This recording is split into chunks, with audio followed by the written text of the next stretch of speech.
On this episode of That One Movie Podcast, we're going to review Marvel's Secret Invasion Episode 3, titled Betrayed. Beforehand, we are going to rate the news from this week in the world of entertainment, including Greta Gerwig is taking on The Chronicles of Narnia for Netflix. A24 is making a Barney movie with Daniel Kaluuya.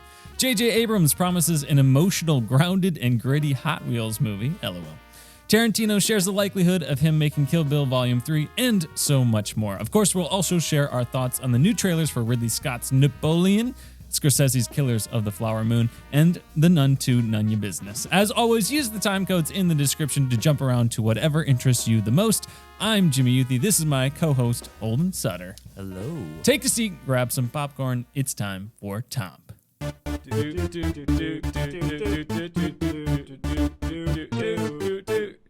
That One Movie Podcast. TOMP. Jimmy, before we talk about Secret Invasion, let's do the TOMs. All right, Holden, let's do the TOMs.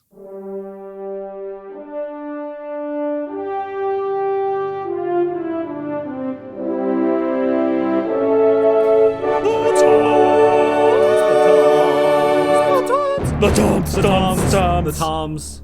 TOMs is a rapid-fire segment in which we rate the news of the week in the world of entertainment on a scale of 3 mildly famous TOMs, Brokaw, Bombadil, and Bergeron. Brokaw's the highest, Bombadil's the lowest, and Bergeron is somewhere in between. Jimmy, let's get to it. Yeah, where is Bergeron? It's up to you. Yeah. Up to you, really. Trailers first, Holden. Trailer we're talking about is Napoleon. Oh, yeah, Ridley Scott. This was an honorable mention for me on my most anticipated movies list. Okay. And it may be number one now because really? So I teach ancient history. French Revolution's not ancient history, but outside of that, the French Revolution, the rise of Napoleon is like one of my favorite things to learn about. I am not an expert on it. I did do like a project on Napoleon in college.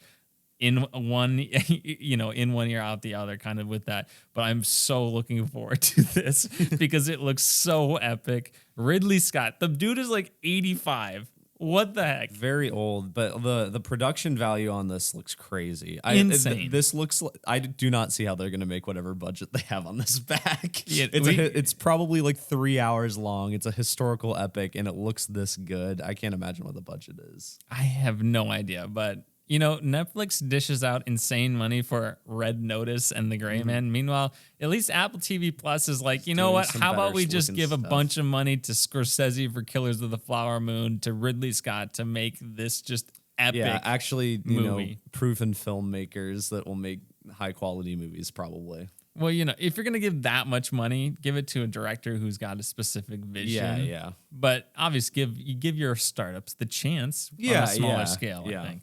Red Notice did not need $200 million.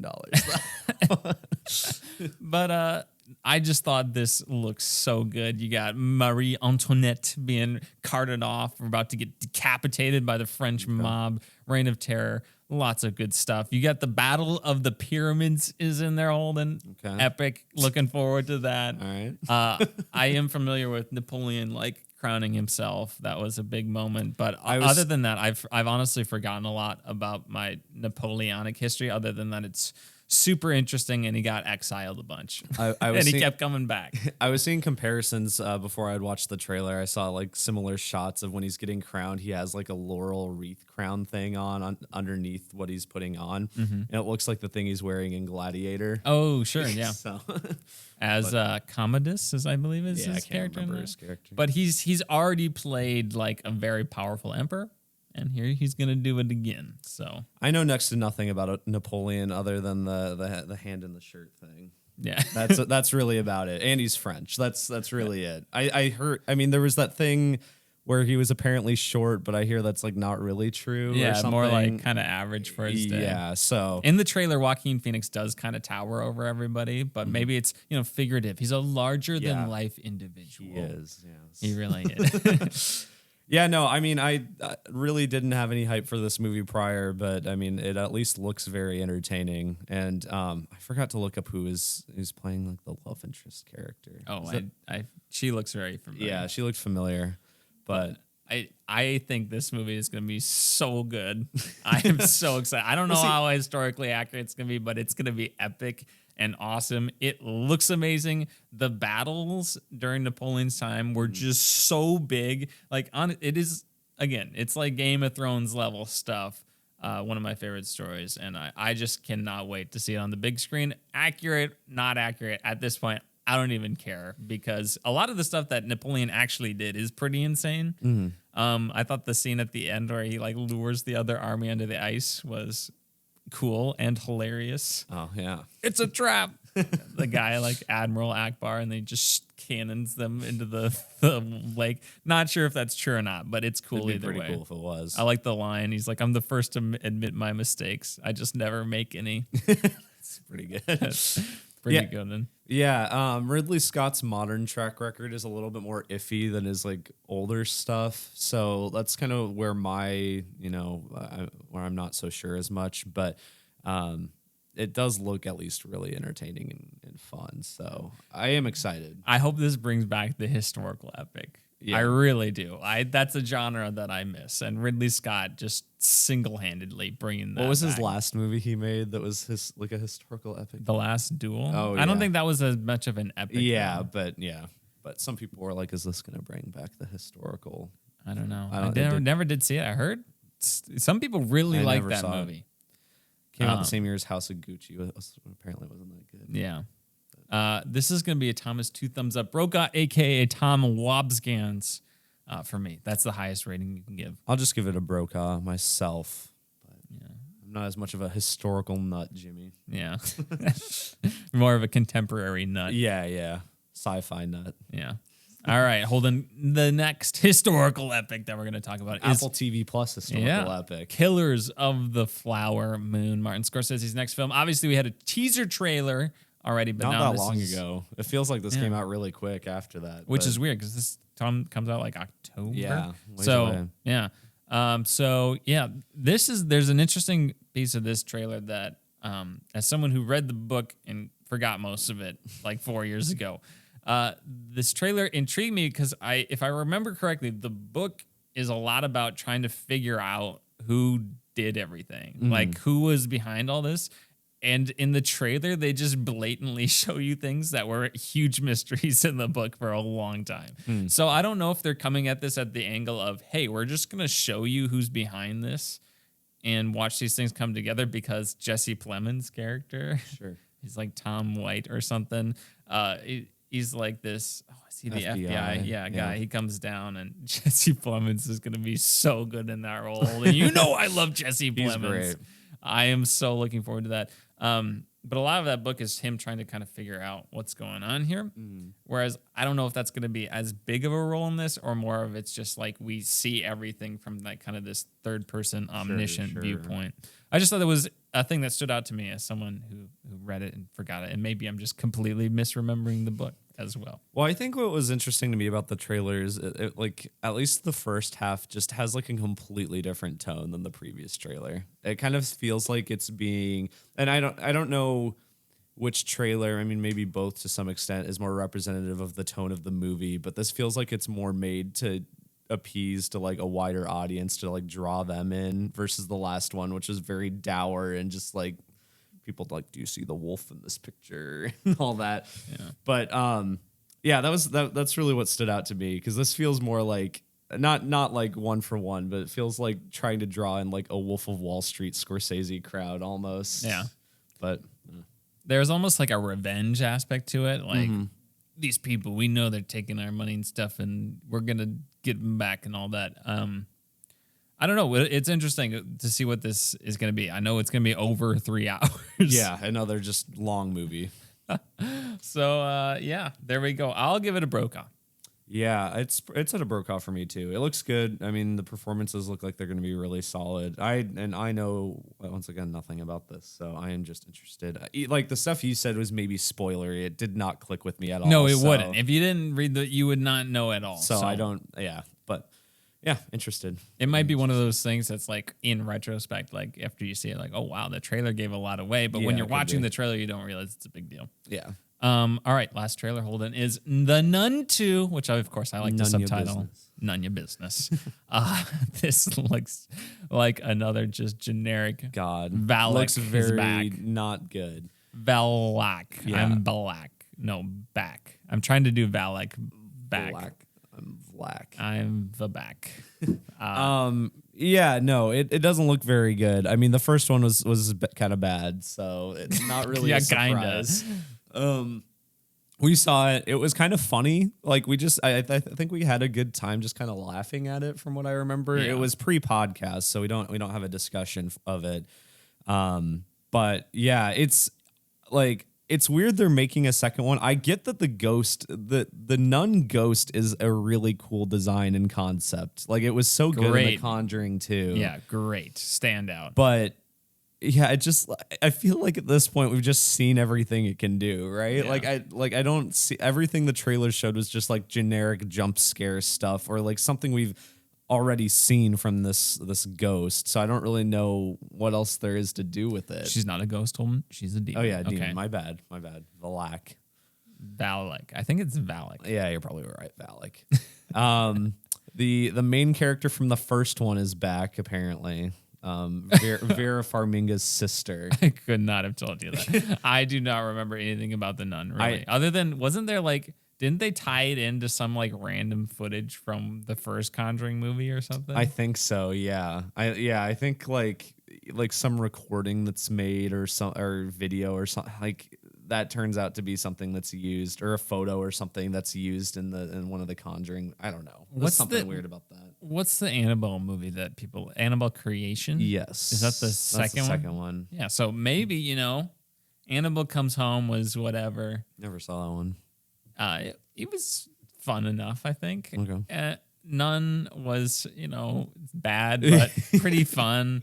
So I made think a lot of money apparently. Yeah, they make a lot of money.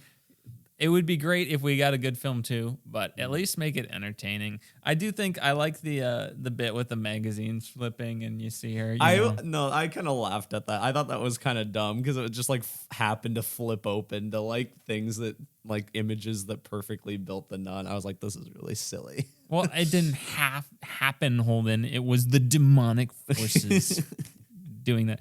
Why does she just stand there? Like, oh, these pages are flipping randomly. Run away. Yeah. Right. The one I guess I did like when they're looking through the thing and she sees the nun standing in the room and she backs away. She's like, well, what's the nun doing there? She's standing there, and then it grabs her, like the kind of subversion of the jump scare a little bit. But again, you need more than jump scares to make a movie scary. It's more like Alfred Hitchcock famously was like, it's about the suspense leading up to the surprising thing. Because if it's just a surprising thing, it's like, oh wow, that's surprising. But then like you can have the surprising thing and be on the edge of your seat the whole time too. It's gonna be a lot more entertaining. Yeah. So I'm gonna go. Probably Bombadil, honestly. I think this doesn't look looks great. pretty bad. But it would be great if it was good. Yeah.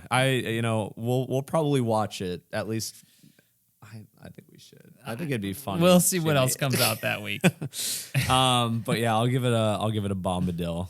All right. That's enough trailer talk. Hold on. We got some Deadpool news. What's going on with Deadpool 3? Yeah, so this is kind of surprising. So Deadpool 3, there's been a lot coming out this week. There's been a lot of like set photos. I saw something that like Wolverine's costume in this is going to be like more comic accurate. Yeah, so they showed the image. Yeah, I got like the silly yellow and blue kind of thing going on.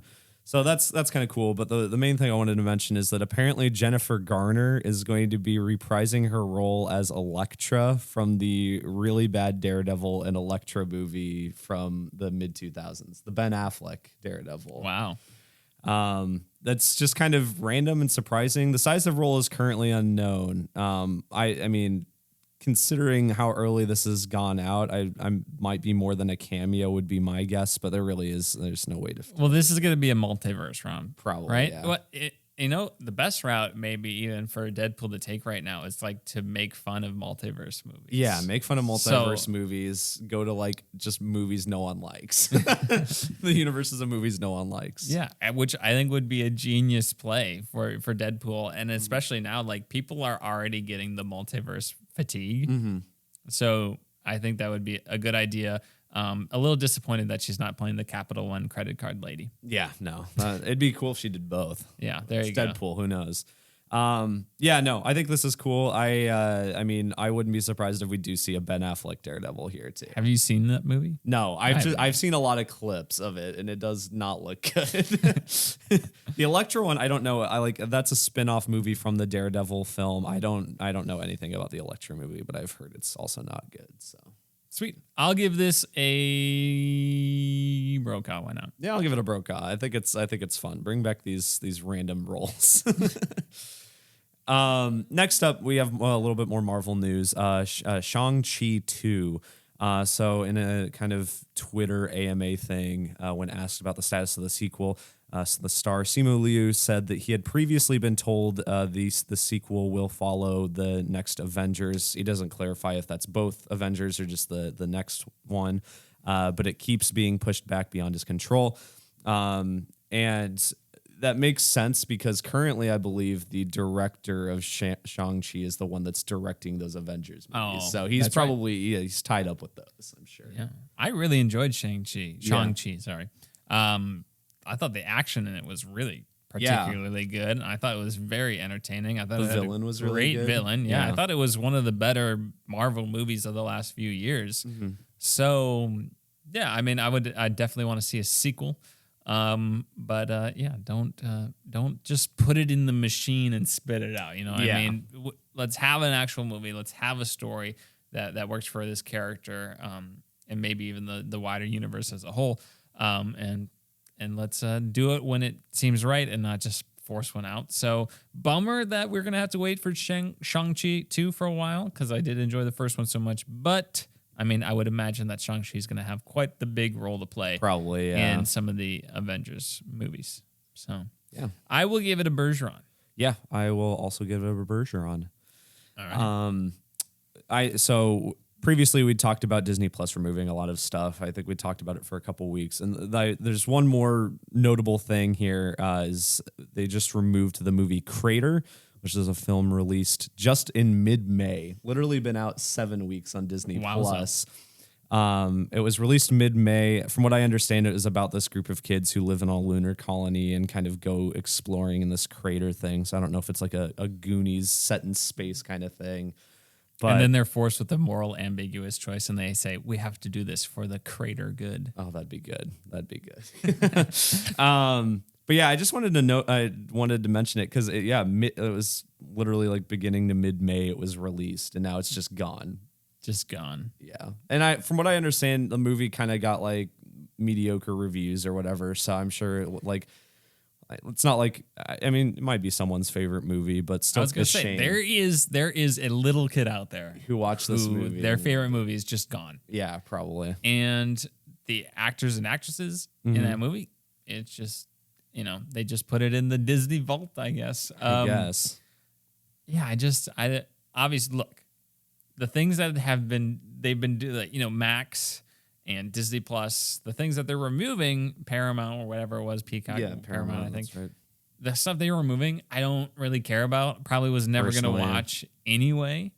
But, you know, I feel like this is a slippery slope. Yeah. I guess the question is, why are they doing these things? If it's like we don't want to pay the people who made this residuals, that's kind of that's the that vibe seems like a really or crummy thing to do. Here's an idea: how about if you can't afford to make something, don't? Yeah, right. And how about streaming services? You guys stop making stuff that's not going to make you any money. Mm-hmm. That's what I don't like economics 101. I don't stop making so much stuff that's not going to be a return on investment. Is that not obvious? I feel like for this removal thing, I'm more upset about the Max stuff because there was a lot of quality stuff that was just taken off there last year or whatever. But especially like this Disney one, most of it I don't care about because they just have so much stuff on Disney Plus that no one watches. And that's kind of where I'm at. Like, I get that, you know, you want to make some wide appealing stuff for general families, and that's fine. Like, it doesn't all need to be, you know, making Marvel, Disney, or Marvel, Star Wars, all of that. But like half the stuff they remove or like add, I've never heard anything about. There's like no marketing behind it. And I just don't know anyone that watches any of these things. And I know I'm not in the perfect demographic for some of it, but like, I mean, Willow is still the most surprising. Yeah, Willow's the most surprising one. But it's just like, yeah, they're putting all this money behind this stuff that I don't know if it's making any sort of return on investment. Well, you think about like Crater, like a movie that takes place on the moon could not be that cheap to make. Exactly. Like, they had to do like either build sets or do a lot of the CGI stuff. Or just even like interior of the colony. It's, you know, like they had to, that must not have been that some cheap money of behind a movie. it. Yeah. I don't know. Maybe the reasoning why is like the streaming wars. Okay, we got to have a bunch of original content, otherwise people aren't going to come over. So they just threw everything at the. That's what wall. I think it and is then for it's like, most of oh, these, we yeah. overspent. We didn't know how the economics of this would work because it had never been really done before. Because Netflix existed for a long time, kind of as like the main only one, so they didn't need to produce a ton of original content. And then, you know, Netflix started producing a lot more. You had Disney, HBO Max, now Max, Hulu, all that stuff, at least in the United States. So pretty crazy. Are we going to start to see the collapse of streaming services? And then it just all goes back to cable. I mean, yeah, I don't know. It's this removal stuff. I'm part of me hopes that there's like a lawsuit soon that kind of sets a precedent for this. That's like a film production company just like sues the service for removing it or something. Yeah. And I don't know if there's any way they could like actually do that in any successful way, but I kind of want this to stop. Yeah. It's just, it stinks. It's not good for Disney Plus, really, you know, in the long term. Like they probably are like, well, we should not have made this thing. Yeah. And it's not good for the people who made it seems like. So yeah. How about we just be proactive and not waste our money? Just don't waste money. Good thing Disney has a little bit of a buffer that they can eat some stuff with. Bombadil. Yeah, I'll give it a Bombadil as well.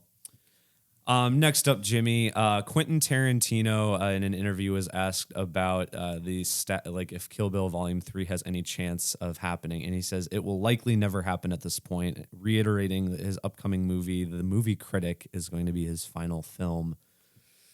How do you feel about that, Jimmy? I want Inglourious Bastards 2 zombie Nazis. Yeah, right? So That'd that's be what perfect. zombie Hitler.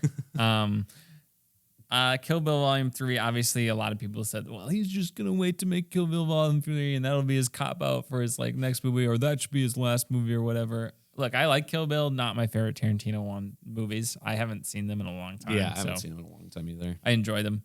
But yeah, he's sticking to it for now. He'll probably write books, or he's probably just gonna make TV. Sure. He's gonna make TV. Yeah, series. He's gonna get his own Apple TV Plus show. He's gonna make his Bounty Law series. He was talking about making the show from Once Upon a Time in Hollywood. He was talking about making a show of that. I don't know. Yeah, he's gonna be making stuff still. It stinks because obviously, I mean, I like Tarantino movies.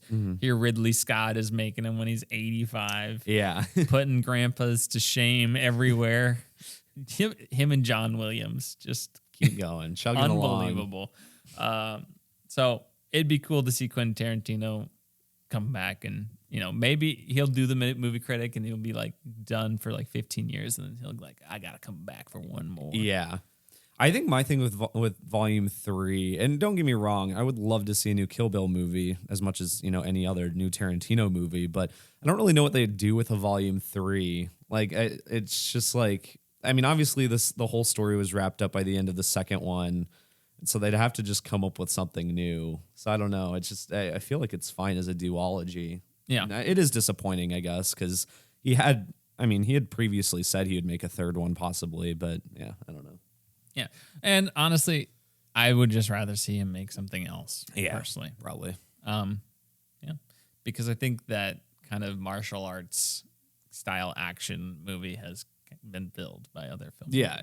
There's no need to make another one. But if he does, sweet. I'll check it out. Definitely. All right. I'm going to go Bergeron. Yeah, I'll go Bergeron on that too. All right, Holden. What's going on with Greta Gerwig and Netflix here? Yeah, so Netflix, previously I think we talked about that they are making Chronicles of Narnia movies. I think they currently have the rights to the famous book series, so they're kind of doing a reboot of sorts.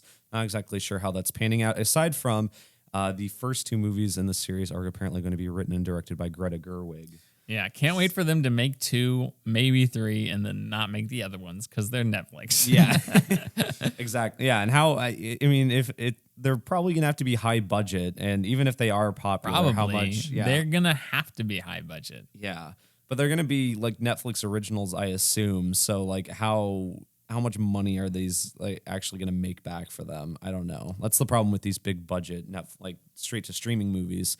No timetable is given on this, and it's currently unknown how many of these there's going to be in total. But what do you think of Greta Gerwig on board? Well, obviously, Greta Gerwig's a great filmmaker. I'm surprised more than anything. I really liked the Chronicles of Narnia growing up. I never did finish reading them all. I made it through the Dawn Treader, just I like think that's the where I films made did. it through. Yeah, I read through there, and the films got through there, and then I was kind of done. I just like when I was little, at least, I did not like C.S. Lewis's writing style, like at all. I really enjoyed the stories, and I just did not like the way he wrote them. Maybe I would have a different view of it as an adult, but I mean, I'm interested. I have not seen those the 2000 mid 2000s movies in a while, but I want to say like I saw them like 2015, at least the Lion, the Witch, and the Wardrobe. And I thought like the effects actually held up decently well, and I thought those movies were pretty faithful, good adaptations of the books already. Yeah, well, it helps that the books themselves aren't that long. Like, it's in terms of like fantasy novels, they're written to be children's books essentially, so they're not that long or that complicated overall. So I think these are pretty easy movies to make, like, or books to make like one movie out of each, instead of trying to cram it all in. So I'm just really curious. Will they bring back James McAvoy as Mr. Tumnus? Will they bring back oh gosh, who was the White Witch? What's her name? Oh, Tilda Swinton. Tilda Swinton. I was gonna say Toni Collette, and I was like, that's not her. Tilda Swinton as the White Witch. Will they bring back Liam Neeson as Aslan? Oh, that's right. I forgot he voiced Aslan. Yeah. So it'd be interesting. I loved that first movie when it came out. But for some reason, I don't think I ever watched the second or the third one. I did read them, but yeah, I don't think I ever saw Prince Caspian. I loved Prince Caspian when I was a kid. I thought the movie was better than the book, but what does that hold up? I have no idea. Sure. No idea. I would be curious to rewatch them though. Yeah, like same. honestly, do these movies hold up? I'm gonna go with a Bergeron just because I honestly like don't know how to feel about it because I did kind of enjoy those older ones. I don't think you really need to remake them. I don't think it's necessarily a good financial decision for Netflix. It's kind of weird that Greta Gerwig is doing this. Seems like, I mean, maybe she just has a real passion for them. We'll bring a lot of love to the project, but I just feel like Netflix is not going to make them all. So it's like, if they're not actually going to make them all, what's the point of just remaking the first couple when we already have decent adaptations of those? Well, so Greta, a couple things about it. Greta Gerwig, I think in an interview, maybe about this, or probably about Barbie, but maybe in a conversation about this, has said that she her goal is to become like a big studio director. Weird. So that is weird. I mean, I think she has enough pull and name that if she does these big movies that she can like make them how she wants. Likely. Well, especially if Barbie is a success. Yeah. Especially which it looks like it will be. So, I mean, honestly, if we have someone in there, I mean, almost James Gunn type, where he's able to make these big movies, or she's able to make her big movies, but like, however she wants. That's kind of cool. I like that. But then also, from what I understand about the Chronicles of Narnia movies, the order of them is like really weird. Do you know about this? That like, why The Lion and the Witch and the Wardrobe either wasn't the first one written or it's like not the first one chronologically or something. So yeah, The Lion, the Witch, and the Wardrobe was the first one written. It was. And then later on he wrote The Magician's Nephew. Okay, I think yeah, it's I think called. And that's like a prequel, and that's like chronologically the first one. Okay, that's kind of like works. MCU style. Sure. Okay, so from what I understand with a lot of the Chronicles of Narnia books, there's a lot of just like places where you could start it instead of like necessarily at that first one. Well, and there was rumors for a while that I think Disney made the first three. or a Disney studio.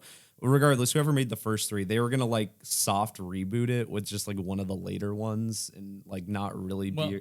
I don't know. That's the inherent problem with this franchise is that the main characters change throughout the series. Like they literally, you like age out of Narnia and you like, so after Prince Caspian, like Peter and Susan, who are like two of the main characters in the first two books, are just not in the third one. Like, and then I think Lucy and Edmund or whatever are not in the one after Dawn Treader. So I know people love the Silver Chair. Like that's some people's favorite one. That might be the fourth one actually, but yeah.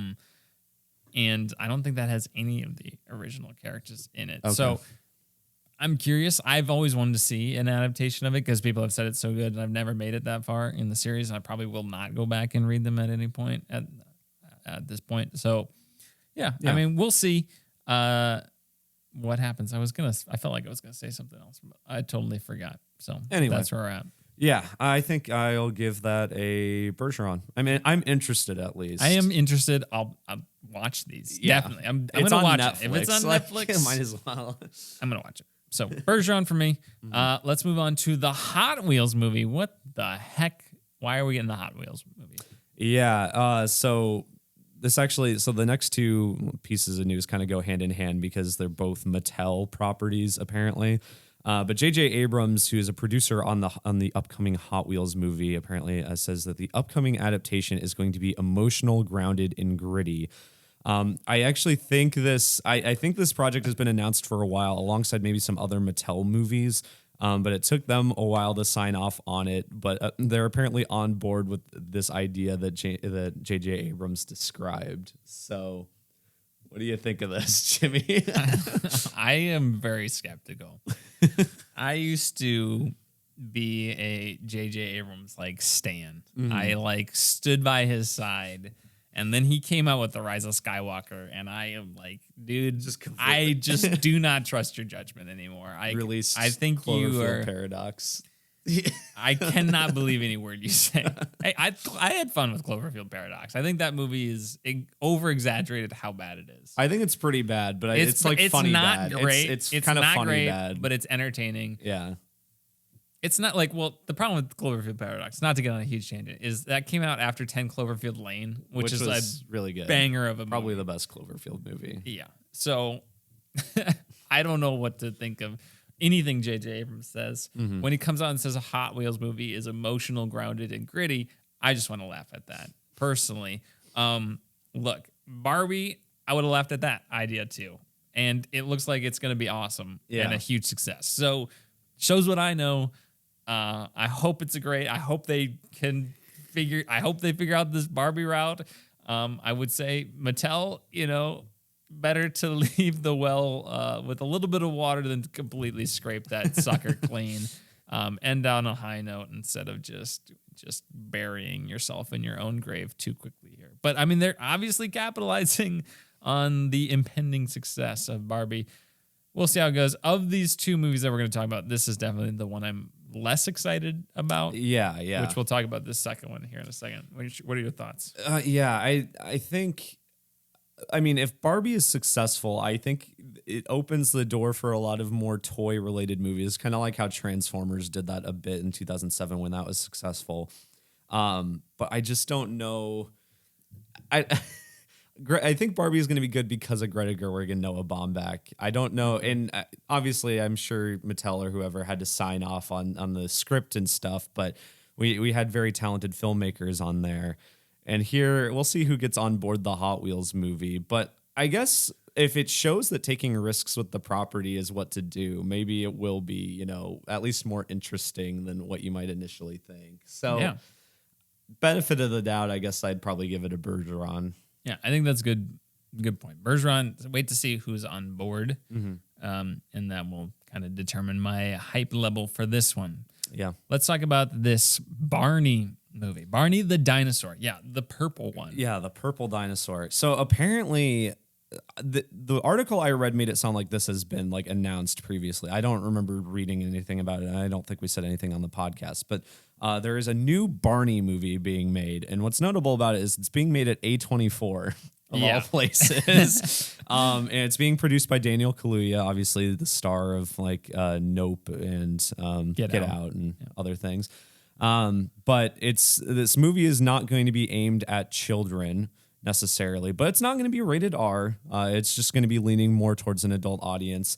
I have a quote here. I didn't write down the name of the person, but it is a Mattel exec. I remember saying, we're leaning into the millennial angst of the property rather than fine-tuning this for kids. It's really a play for adults. Not that it's R-rated, but it'll focus on some of the trials and tribulations of being 30-something growing up with Barney, just the level of disenchantment within the generation. So I don't know. That sounds weird. I mean, I think, okay, this kind of goes back a bit to the Hot Wheels thing, because if a Mattel exec is saying this about one of their properties, which I didn't know Mattel owned Barney. That's interesting. But the fact that they're taking this kind of risk with this recognizable character, and then they were doing the same thing with Barbie. Maybe they are just like all in on doing these weird movies. Which is a great play, I think. Yeah. But more so about Barney. I think this is just incredibly interesting. I think the A24 itself is just like probably the most interesting part about it, because like A24 of all places making a Barney movie. I don't have any attachment to Barney. I never watched it as a kid. Do you? I love you. Yeah, I know that. Love me. I think Barney was a little before my time. Like I remember it being on. I didn't watch it very often. Yeah, I think it was much bigger in like maybe the mid to early 90s or something. And it was a thing. Like I know people that did watch it, but it was kind of on the out when I was a kid. My parents never let me watch it. They claimed it was very dumb. They also didn't let me watch Teletubbies. Yeah. They just didn't let me watch it because they thought it was dumb. It wasn't like they thought it was bad or anything. They just thought that would make me dumber. Like, Holden, here's SpongeBob SquarePants. They did let me watch SpongeBob. This is everything you need to know. Parents who don't let their kids watch SpongeBob, I strongly disagree with you. Yes. I mean, look how great we turned out. Yeah, right? We watched SpongeBob. And now we do a movie podcast every week. There's a correlation there. Does my life have any significance? Yeah, what are your thoughts on the Barney movie? The Barney movie. It's going to be hard to say Barbie and Barney. Yeah. I'm more excited for this Barney movie than I ever thought I would be excited for any Barney movie. So I guess it's a Brokaw from that standpoint. Yeah, no, it's 100% a Brokaw. Can't wait for it's going to be the same thing where people are going to be memeing the crap out of it. The whole social media thing. It's genius. It's marketing genius. Well, it really is what it is. I could see that happening for the Hot Wheels movie to an extent too. Like as long as they, I don't think Hot Wheels scratches the same itch though. I don't think it like Hot Wheels is not as memeable as Barbie and Barney. I don't think it's going to be as widespread as a meme, but I think just the inherent fact it's a Hot Wheels movie will get some people to meme it. And I don't think it'll be as big as Barbie or Barney. No, but I think there's still some meme potential to it. I think with any of these like potential toy movies that are coming out in this kind of style that are unexpected, I think you could get that just by the fact it is a toy movie. So I don't know. Barbie's the perfect storm. It is. And we'll see it's if Barney... going to make a lot of money. I'm excited to see how much money this Barbie movie makes. Christopher Nolan is not. No. So yeah, that's the Toms for this week. We're going to dive into our spoiler discussion of Secret Invasion Episode 3 called Betrayed. So if you have not seen it or not interested, use the time codes in the description to jump to the next section. Otherwise, we will see you next week sometime to talk about Mission Impossible 7. All right, Holden, let's go into Secret Invasion Episode 3 spoiler discussion right after this.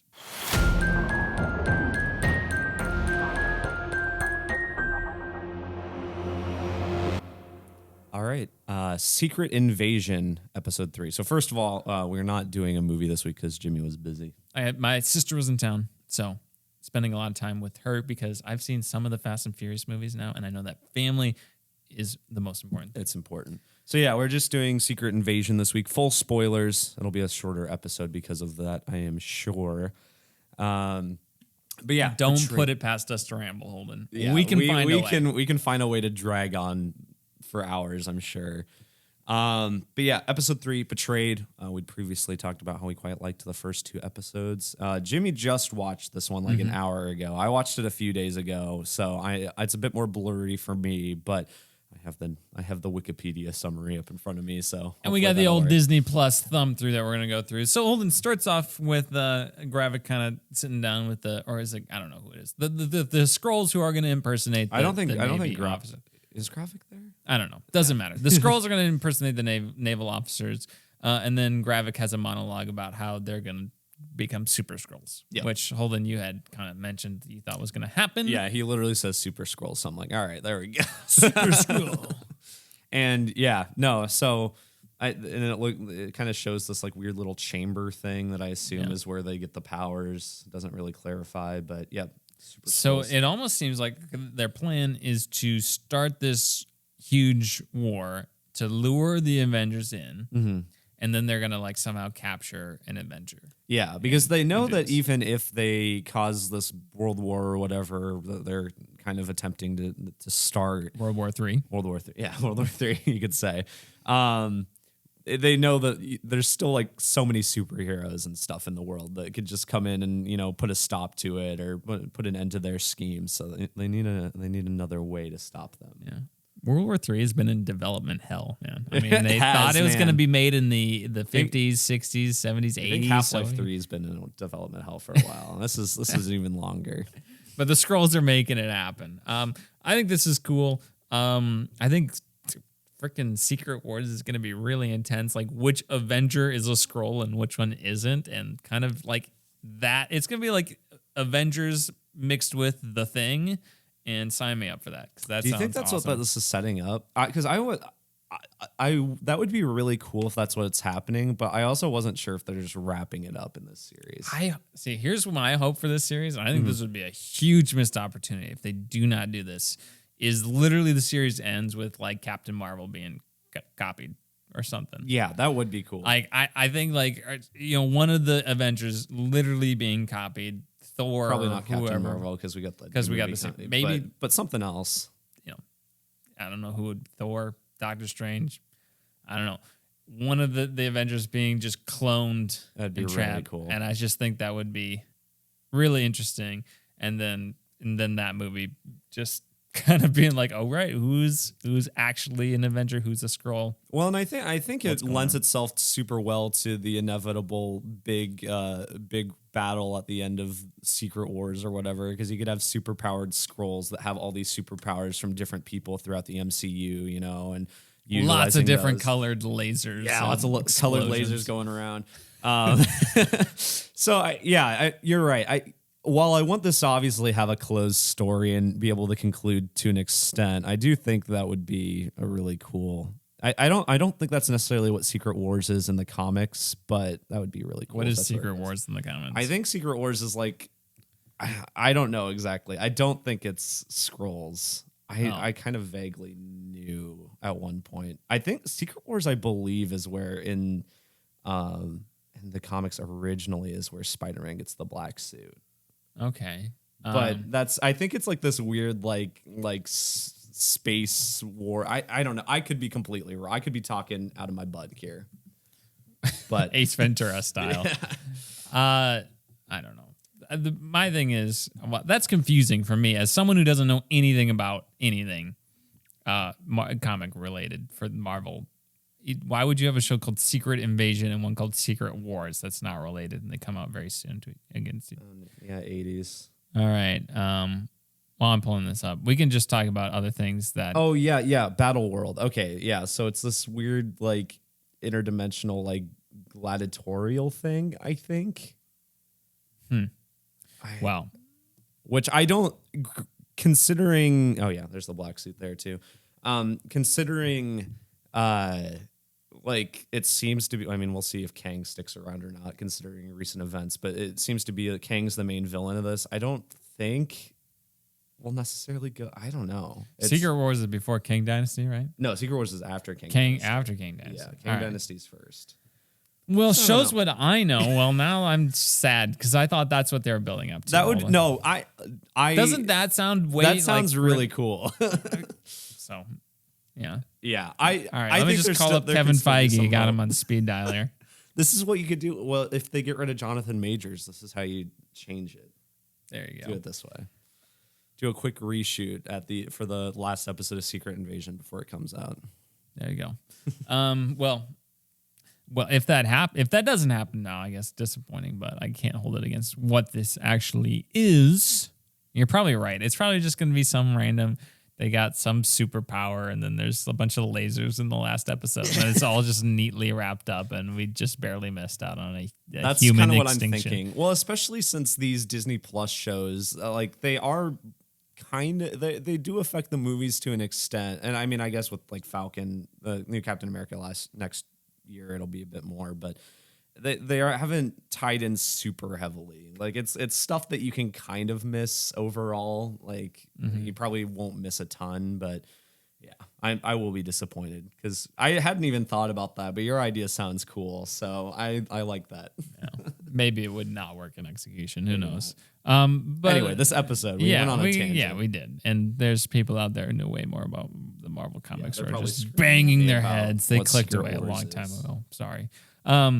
But we get the Shooter McGavins back to learn all about the Super Scrolls and all the scrolls in top places. Of course, our AI intro that we've already talked about. Then we have Nick Fury and his wife. A little bit more of their relationship. Flashback.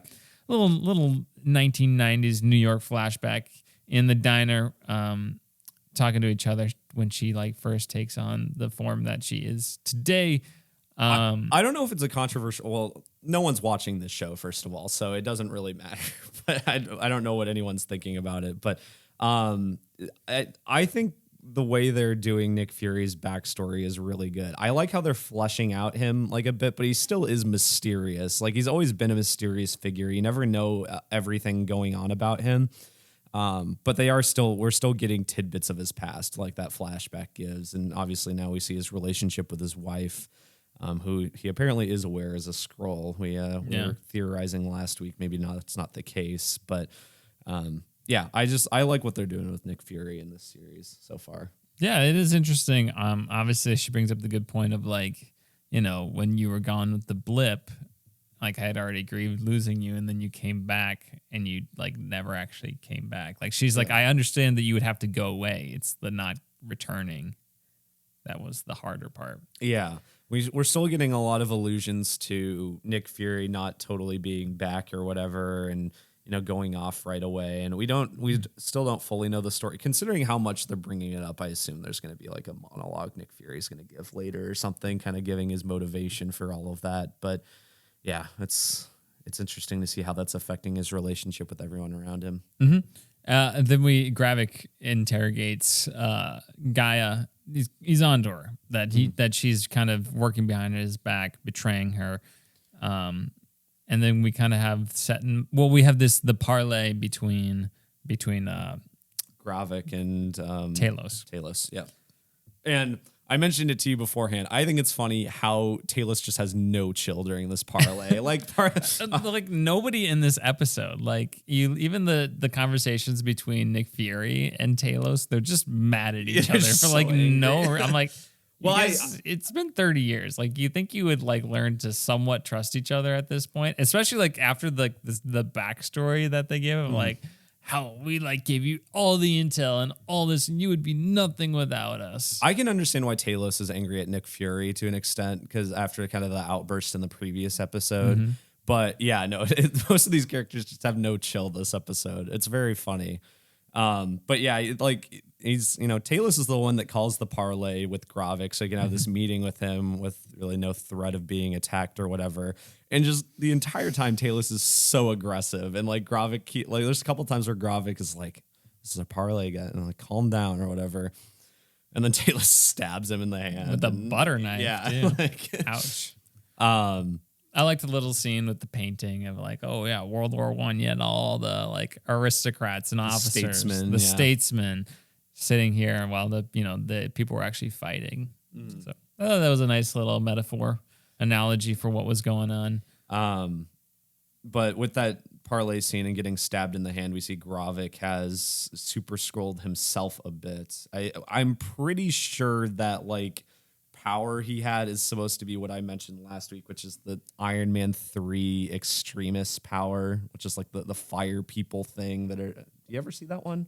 I did. I did not like Iron Man 3, so I don't remember it. Yeah, the main bad guys in that, they have this like, I think in the comics it's a virus. I don't know if you'd call it a virus, but it's called extremis.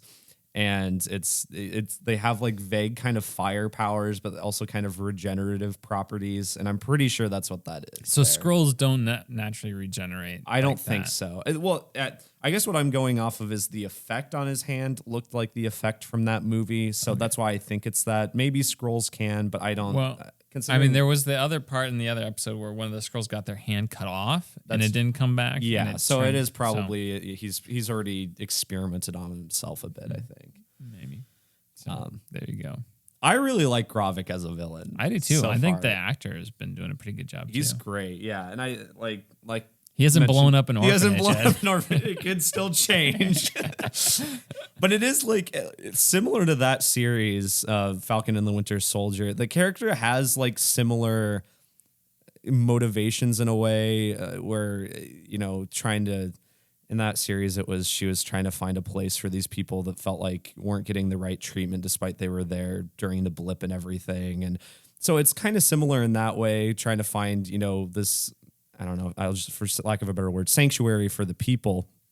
But it's just like Gravik is written way better and is in the series way more too. So I think that helps. Like, he's a lot more prominent of a character. And I can understand where he's coming from, even though he's very militaristic about it and everything. Yeah, I agree. I think he's written well. He's acted well. I think his motivation really makes sense, and it's clear from the beginning what's going on. Yeah. So I appreciated that as well. We have some Nick Fury, Nick Fury, Talos back and forths. Where Nick Fury is just, I think he's just frustrated that people aren't. He doesn't seem to have the same gravitas. And respect that he would command before the blip. He's used to being able to just kind of do whatever he wants and have people listen to him. And it's just people are not having it now. Mm-hmm. I thought it was cute when Olivia Colman's character put the little eye patch over the owl.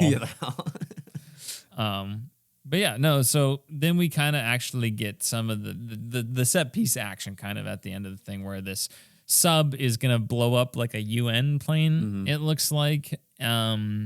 And meanwhile, while that's happening, you have Talos and Nick Fury trying to get in this Bob's house and stop this from happening. But they don't know the code word to shut it off. So they got to somehow coax out of this guy or figure it out. The scene on the sub where there's the one guy who's very hesitant about launching it. And there's the one guy who's a Skrull who's insisting. But that scene, after rewatching it reminds me of the scenes on the sub in Ghost Protocol. I don't remember. I haven't seen Ghost Protocol for a while. Okay, because that also involves launching a nuclear sub as like the main plot like kind of device. And I watched that after watching this episode. I'm like, oh wow, just very similar scenes there. Which one's done better? Probably this one. I think they spend more time on the sub in this one, and I think kind of the tension is a bit more there because and granted, I'd seen Mission Impossible 4 before, but even probably the first time I watched it, I was never expecting it to actually launch or whatever. And this, I was like, I mean, it could happen. It's halfway through the series, and like the villains doesn't it actually launch in Mission Impossible 4? It does, yeah, but then they disarm the warhead beforehand. But it still takes out the top of the Transamerica pyramid. Yeah, you're right. Come on. Right. The skyline of San Francisco is forever altered. Forgot. All right. But no, I think it was done better in this one, probably. Yeah. Okay. I thought it was interesting how first off, can they not aim that sucker? Can you not shoot it up? And maybe not. Maybe you had to wait for the exact time. Give them the benefit of the doubt there. Adds to the tension. So adds the tension. And I was like, I don't know. Nick Fury just threatening to kill the kid. So is the kid real? I don't know. That's what's hard to tell because it's. I mean, I think so. Maybe because I think it was either mentioned or implied in this episode that the guy had been like replaced recently. So unless the whole family had been replaced, I think he's real. I guess it would make sense. Yeah. And I kind of get, so I don't know. That would I think it works a little bit better if he's real. Yeah. But yeah, they have to get the code out of him. You know, the back and forth, the excitement there. And obviously one of the big things of this episode is Gaia does kind of help Talos out a lot. Kind of more directly. Directly betrays. She kind of Gravik. She runs into Talos outside the museum. And then she also goes back and attacks the guards guarding I think kills one of them, just shoots or at least wounds him. Yeah, guarding the bodies and their memories, and goes back and through and sees them all. And good, lucky, educated guess there. Yeah, right. Just going through all that stuff, and then it works out. So, yeah, I'm a little surprised that like they just heard it and they're like, oh yeah, that's it. It's over. Let's turn it off. I guess literally last second change of plans from our scroll boss Gravik. Well, yeah, I think it helps that it was established there was the one guy on it who was super, hesitant, didn't really want to do it. So probably first chance he got, he was like, yeah, we're gonna stop this. Yeah. But then there's the other guy who like lunges for the button anyway. Yeah. Happens to get stopped, thank goodness. So, yeah, I thought it was decently fun. And then for whatever reason, it's not the end of the episode, because then Nick Fury's Skrull wife goes... Priscilla. She goes to the bank of some sorts and goes to her security deposit box and takes out a gun. And Chekhov's gun there. Now it's literally Chekhov's gun, or Priscilla's gun, rather. Yeah, what is she going to do with that gun? I don't know. She tries to call Gravik, but Gravik doesn't want to talk to her. Yeah. So I assume I feel like they're trying to sow seeds of like maybe she's, with them. Shoot Nick Fury. Yeah, but I don't think she's going to shoot his other eye out. I think if anything, she's just trying to get...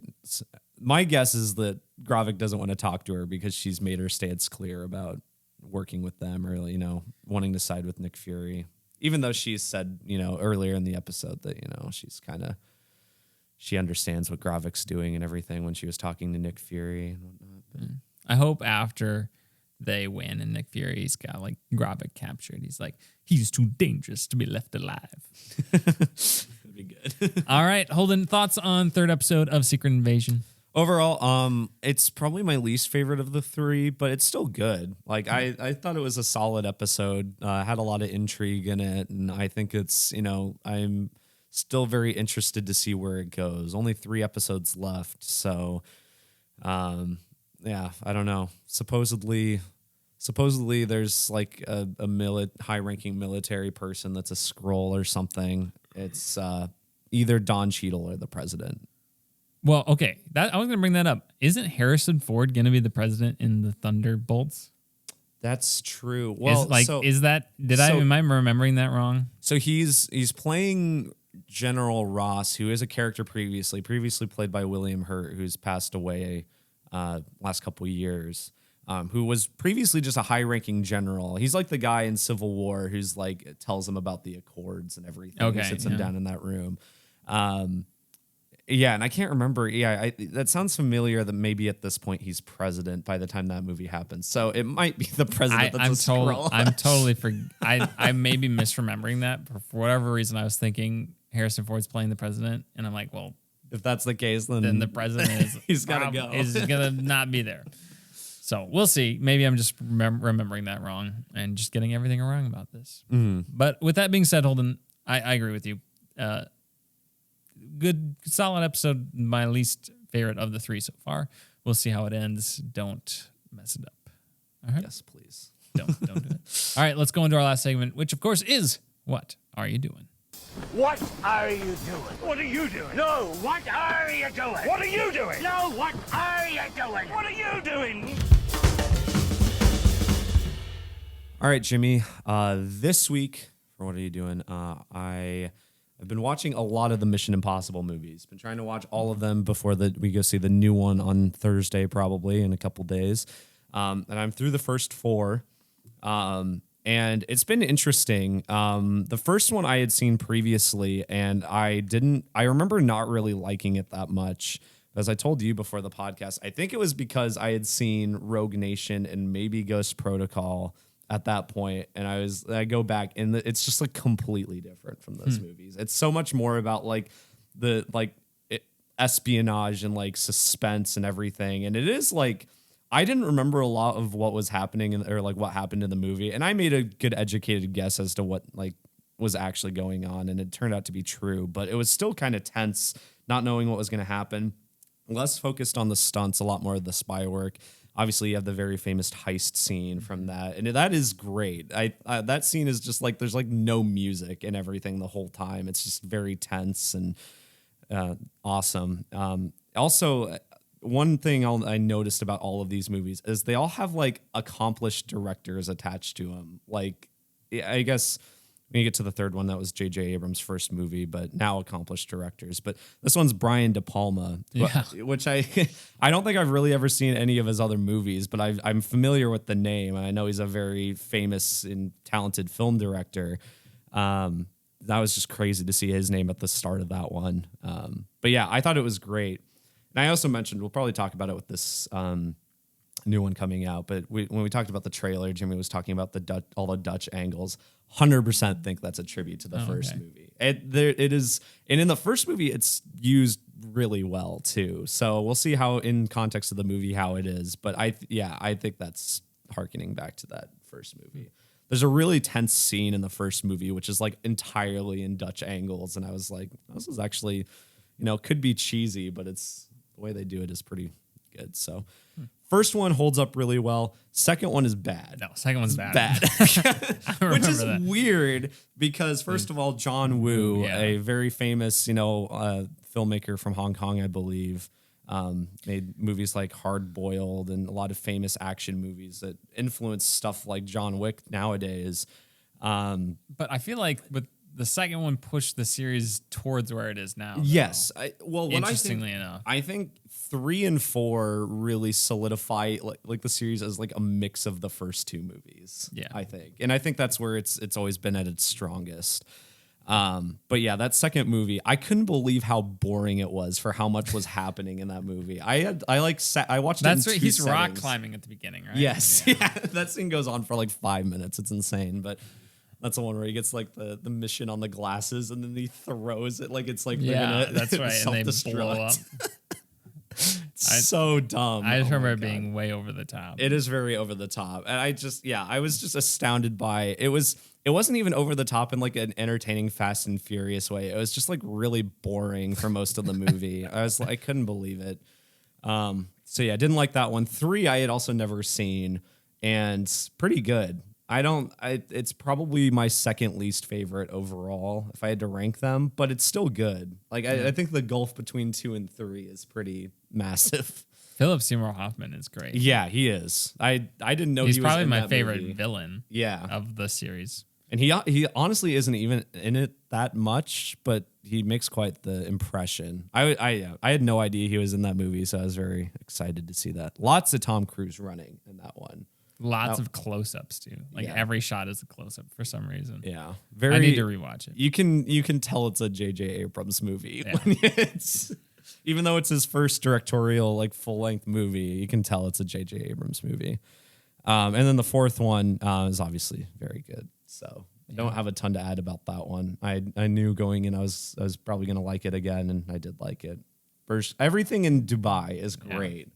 Even just like outside of the climbing outside of the Burj Khalifa thing, everything there is great. That's just like the best 30, 40-minute chunk of the movie, however long that is. But I just remember seeing that in the theaters being like, this is amazing.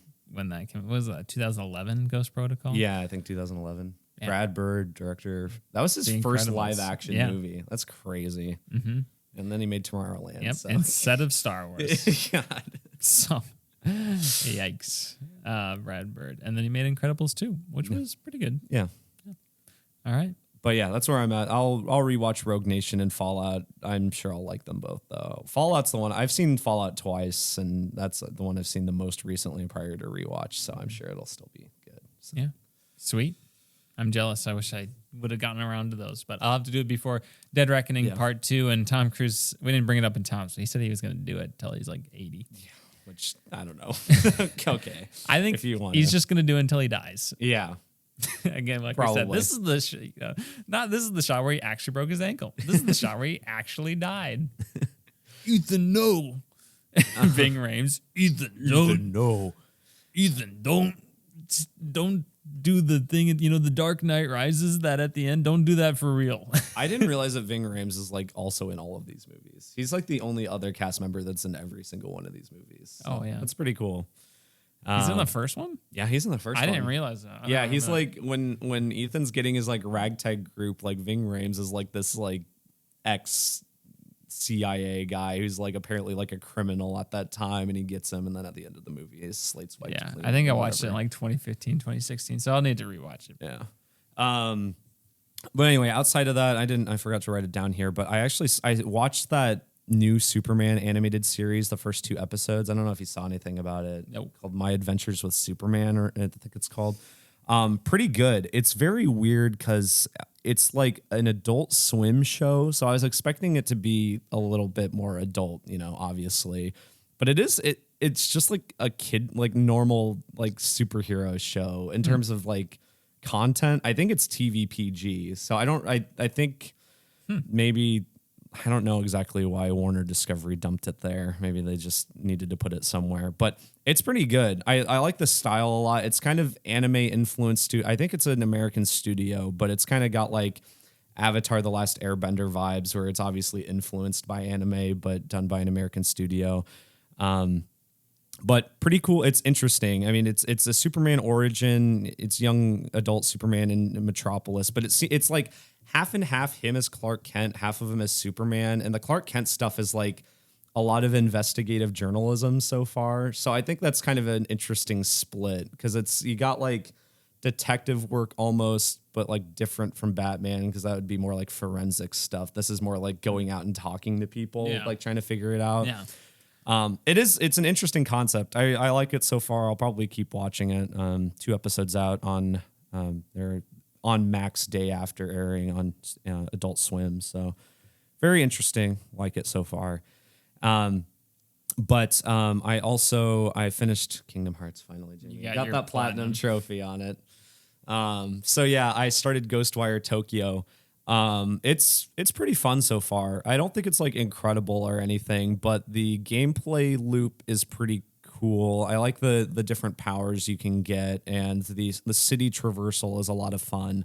There's so much to do in that. It's like the open world isn't really that big, but it's very dense with like a lot of collectibles and side missions and stuff. So I'm really hoping I don't get roped into wanting 100% it. It is a lot of it. It's a game where the loop is getting my brain going. I really like it. So we'll see.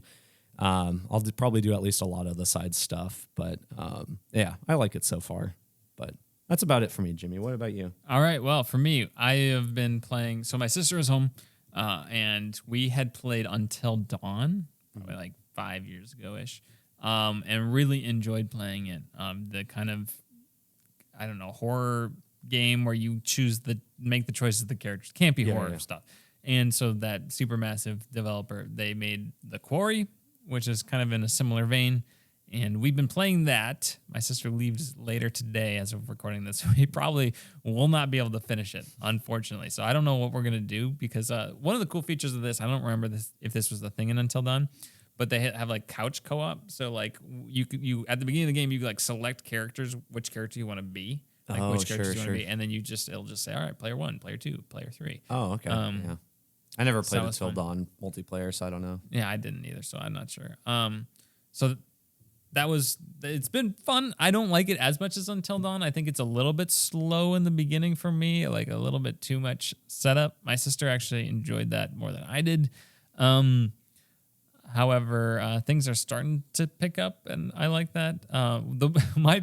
So Until Dawn is unique because it has like locked camera angles where you go, and it's kind of it's very weird at first because it's like very much like original Resident Evil, where it's just like cameras locked down, and then you move your character in this environment, and then you leave, and then the camera angle changes depending on where you're at. This one has a little bit of that, but for the most part, it's more like your typical controls. However, the game has a cinematic aspect ratio, and the camera is very close, and you move really slowly, and it's not very responsive. And the environments that you're in are also bigger, and you want to go explore. Like the game encourages you to go explore every nook and cranny, but because of the way they built the game, that takes forever. And it's like you walk like around this room, and it's so slow, and you can't tell what's going to be interactive until you're right kind of within a few feet of it. And so it's like you go and you're walking and you spend like just 30 seconds at a time, which doesn't seem that long, but when it happens over and over and over, 30 seconds at a time, just wandering around this room really slowly, dealing with these bad camera controls, and then end up finding nothing isn't great. And there are like these little tarot cards that help you see the future. There's something like it in Until Dawn. Where you the like, totems. Yeah, you get glimpses of the future like this too. But you have to walk at a certain place to activate this one camera angle where you're going to see them. So it's just like you end up doing a bunch of nothing, and that's like you almost get burnt out on exploring a little bit, which is too bad. But it's fun. If you like Until Dawn, I think you'll enjoy this one as well. Otherwise, I've been playing Horizon Forbidden West, which I'm enjoying way more than I thought I would. Nice. Good. I'm glad to hear it. Yeah, because I was just like, I didn't really want to play it, but I had upgraded PlayStation Plus to the extra because it was on the library. And so I was like, well, I got to play it before this expires. So I've been playing it, and I've gotten into it. Some interesting story things. I will say, though, it's literally like you're talking to like an NPC, and then it's like 20 questions. And it's like, it is insane. I'm like, could they not figure out a way to just kind of make the dialogue efficient? Well, and I run into the problem in that game where I do listen to everything. I do just ask all the questions because I want all the backstory and everything, but it takes so long. Well, some of the backstory is like pretty important. You're like, wow, this really increases my understanding of what's going on here. But other times it's like, okay. And then you can kind of skip through it sometimes, but not all the time. Yeah. Oh, that's the other, that would bother me when you couldn't. Because it's like I'll just kind of read ahead on the subtitles just to save some time. But the game is very cinematic, and just the animations is a huge improvement over the first one. Oh yeah, when people are talking and stuff, it's like even just normal dialogue scenes, it's way better. The dialogue was horribly written in the first one. The acting was not very good in the first one, and the camera angles and animation was not good in the first one. And they have completely overhauled all of that to a very high quality level, which I appreciate. Does the PlayStation Plus or whatever, does that come with Burning Shores? I don't think so. I think you have to buy that separately. Okay. But yeah, enjoying that quite a bit. Finally, Emily and I watched the first 2 episodes of this documentary about Hillsong, which was a church based in Australia that came out of the United States. It's very famous because a lot of the music you hear in like contemporary churches, at least in the United States, is written by this Hillsong place. So it's just interesting to learn more about some of the scandals and stuff they've had there, and just, I don't know, just kind of an interesting story. There's a couple out there. We're watching the one on Max, and I think we've watched like 2 of the 4 episodes or something. Pretty interesting. So if you have that sort of religious background, probably would be more interesting to someone like you. If not, maybe you find it interesting. You can turn on the first episode and see if you have Max as a subscription. Otherwise, that's it. I did finish my Indiana Jones Raiders of the Lost Ark opening video analysis essay thing. You should check it out. I think it's pretty good. If you want to support this channel, honestly, the number one thing you can do is just to watch the YouTube stuff. Honestly, if you listen to this podcast on a podcast platform, you could go either, you don't have to go watch it on YouTube or whatever, but even if you just literally open it on YouTube and let it hit play and just let it go the whole time, that will push out this podcast to more people, because YouTube, the algorithm sees the watch time. It's like, oh, people enjoy this. They'll push it out to more people to get more eyes on it. So if you want to support us, honestly, that's the number one thing you could do. Sure. So, and just watch any of the videos that come out. Mm-hmm. All right. Otherwise, Holden, what is the plan for next week? So next week, we've got both, obviously, the 4th episode of Secret Invasion, but also Mission Impossible Dead Reckoning Part 1, Jimmy. Very excited for that. This next episode will just be a few days away. Yeah, So you had to wait a little longer for this one. You're going to have to wait all for the next one. So hopefully after a couple weeks, our release schedule will hopefully be able to be a bit more normal. Yeah. It's just been kind of a busy last couple months, and that's why it's been kind of at random days almost. But so Mission Impossible Dead Reckoning Part 1, a few days away. If you want to leave us a request, you can do so by leaving us a 5-star review on iTunes or email us at tomppodcast@gmail.com or donate to our Patreon. And I believe that's it, Jimmy. Awesome. Sweet. Until next time, adios, pantalones. Love you.